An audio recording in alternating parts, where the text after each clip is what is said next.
त्याचबरोबर नवी मुंबई महानगरपालिकेत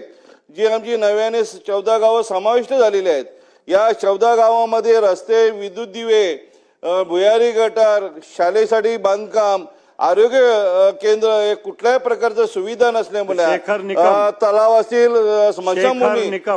2 मिनिटं सर, एका प्रकारची सुविधा नसल्यामुळे तिथे जर शासनाच्या माध्यमातून निधी मिळाला तर 14 गावांचा विकास आपल्याकडनं केला जाईल। त्याचबरोबर आडिवली ढोकली हा विभाग असेल, अनेक प्रकल्प, मेट्रोची कामं असतील, रस्त्याची कामं चालू असतील, या महाराष्ट्र राज्याचे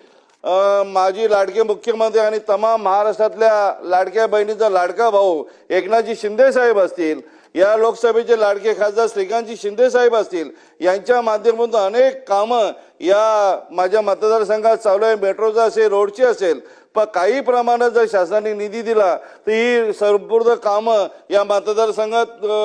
केली जातील। आणि मला 2 मिनिटं बोलायची संधी दिली त्यामुळे मी तुमचं मनापासून अभिनंदन करतो, आभार मानतो।